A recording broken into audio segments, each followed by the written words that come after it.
Buena gente, hoy vamos a estar haciendo un unboxing de aviones alemanes. Me llegaron varios envíos justo antes de Navidad, por suerte estuvo rápido Papá Noel. Vamos a empezar por esta caja. Aquí hay dos kits de Academy que se los compré a El Barón Rojo. Para los que no lo conozcan, es una tienda de modelismo acá en Argentina. Tiene muy buenos precios y cosas lindas en stock, se los recomiendo.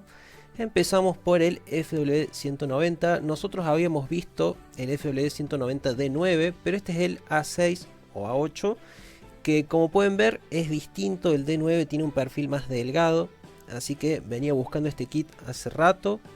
De los cazas alemanes, monoplaza es el último que buscaba. Se ve muy bien, le veo más detalles de los que tenía el D9, muy bonito la verdad. Lo único malo de este kit es que solo podemos hacer una versión, esa que vemos en el arte de la caja. Al igual que el P51 Mustang que vimos hace poco, trae pocas calcos, de hecho trae aún menos calcos que el P51. Podrían haber incluido al menos la franja azul que va en la cola del avión, pero no pasa nada, va a quedar muy lindo este kit igual. Y ahora seguimos con un avión bastante especial. Si bien ya tengo dos BF-109 en la colección y no sentía la necesidad de sumar otro, cuando me enteré que existía este y encima lo ofrecía Academy, dije tengo que tenerlo. Este es uno de los BF-109 de Eric Hartmann, el piloto considerado el mejor as de combate de todos los tiempos. Derribó 352 aviones, un récord que aún nadie ha superado. Al final de la guerra fue tomado prisionero por los soviéticos y tras 10 años de estar capturado fue liberado y se unió a la Fuerza Aérea de Alemania Occidental, donde siguió volando. El tipo es toda una leyenda de la historia de aviación militar y estoy muy feliz de poder sumar uno de sus aviones a la colección. El kit se ve muy bonito, ofrece dos versiones. Como pueden ver, trae muchas calcos. Esto es lo normal con la mayoría de los kits de Academy que he probado, por eso me sorprende el FW190 que traiga tan pocas. Vamos a estar haciendo la versión que sale en el arte de la caja. Me gusta ese color blanco porque no tenemos en la colección ningún otro avión que tenga estos colores como para el invierno. Muy feliz de poder sumar estos dos cazas de la marca Academy. Vamos a continuar con estas dos cajas que son compras que hice a través de Facebook. Vamos con la caja pequeña primero. Este es el Blohm & Voss 194, un avión que nunca llegó a producirse, quedó en su fase de diseño. El que sí existió fue el Blohm & Voss 141, que cumplía el rol de avión de reconocimiento, mientras que el 194 estaba diseñado para el combate. Ambos son muy fáciles de distinguir por su diseño asimétrico y son aviones que me gustan mucho porque me recuerdan al TIE Bomber, que es una de mis naves favoritas de Star Wars. Se ven muy lindas las piezas, no son tantas ni tampoco es tan grande el avión, la caja es bastante engañosa porque es muy grande. Tenemos dos opciones para hacer, ya veré cuál hago, aún no he decidido. Este kit trae varias calcos, se ven todas muy prolijas y estoy muy feliz de haber encontrado este kit. Blohm & Voss es conocido por sus diseños bizarros, muy fuera de lo convencional, que siempre me han llamado mucho la atención. Este es uno de los kits que más andaba buscando y más difíciles veía de conseguir, así que realmente muy feliz, tuve mucha suerte. Ahora vamos a abrir la caja grande, acá hay varias cosas interesantes, una de las cuales no sé dónde poner porque es muy grande y no sé si entra en mis estantes. De cualquier forma estoy viendo de mudar la colección a otro mueble en el futuro porque ya me estoy quedando sin espacio. Vamos a ir sacando al azar lo primero que encontremos en la caja. Aquí tenemos un Messerschmitt 110 de Rebel.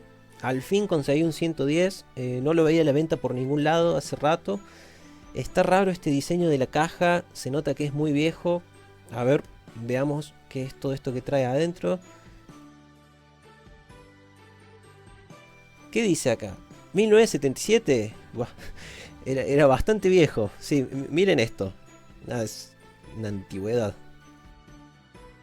Hasta me está dando lástima armarlo. Es como una reliquia. Bueno, mirando las piezas, inmediatamente pienso en el TAS 152 que vimos hace unos meses, porque es idéntico. El mismo plástico, misma sensación, misma superficie lisa con pocos detalles, los bordes de la matriz son iguales, o sea, se nota inmediatamente que es una matriz de la misma época.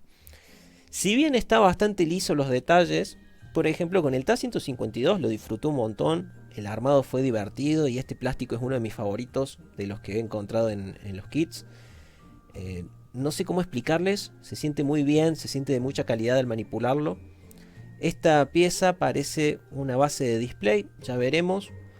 Lo que sí, seguro estas calcos no andan, apuesto que no van a andar. Hace poco hice el Fokker DR1 del Barón Rojo, las calcos se veían apenas mejor que estas de estado y no anduvo ninguna, la pasé re mal, se rompieron todas. Pero bueno, volviendo al 110, muy feliz de conseguirlo. Claramente no va a ser muy detallado, está muy lisa esta matriz, pero no me molesta porque se ve divertido de armar. Salvo por las calcos, sé que la voy a pasar bien con este kit porque con el TAS 152 también la pasé bien.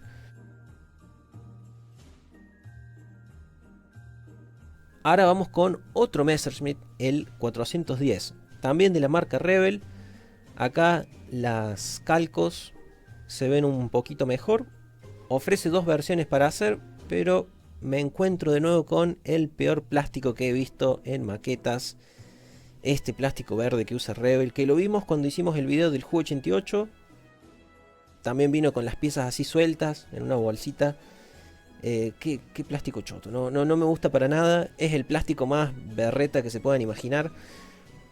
Por suerte se ve muy detallada la superficie. Veo también exceso de material. Ojalá no la pase tan mal en el armado. Ahora se viene el grandote. Siempre me han gustado mucho los diseños de Heinkel, así que con mucha felicidad les presento el Heinkel 177 de Rebel. Tremendo avión, va a ser todo un desafío armar, pintar y encontrarle el espacio. Un montón de piezas. Menos mal que están en este plástico que sí me gusta. Si estaba en el plástico verde me moría. Impresionante este kit, la cantidad de piezas, el tamaño, hay varios detalles.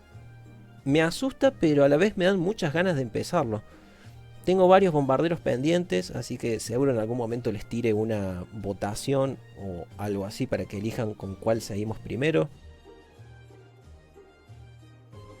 Es enorme el manual, tiene muchos pasos el armado y también tenemos muchas calcos. Va a quedar increíble, esto se ve muy bien, las piezas se ven muy bien, todo muy lindo. Finalmente, el último kit, tenemos el Junkers Ju-188 de la marca Italeri. Disfruté mucho del Dornier Italeri que hice hace un tiempo, así que ojalá este también sea divertido de armar. No sé mucho sobre el Ju-188, sé que el objetivo que este tenía era que fuera el sucesor del Ju-88. Se ven bonitas las piezas, el nivel de detalle es bueno. No tan alto en la superficie, digamos, como el Dornier 217, que tenía detalles pero un poquito suaves. Por suerte tenemos una tripulación que siempre me gusta cuando los incluyen. Quedan aburridos los aviones vacíos, por lo menos en mi opinión, me gusta que tengan los pilotos. Calcos tenemos pocas y parece que hay dos versiones para hacer. Difícil decisión, ya veré cuál hago. La verdad que se ve un poco más fácil que el Dornier, menos piezas, pero el cristal de la cabina, este sí va a ser súper complejo de pintar. Es lo único que me desmotiva de empezar a armarlo ya. Muy lindo kit, ya lo vamos a estar viendo pronto. Con eso terminamos. Vi que les gustó el unboxing que hicimos la vez pasada, así que les quería compartir todos estos kits que me fueron llegando ahora. Eso es todo, gente, nos vemos la próxima.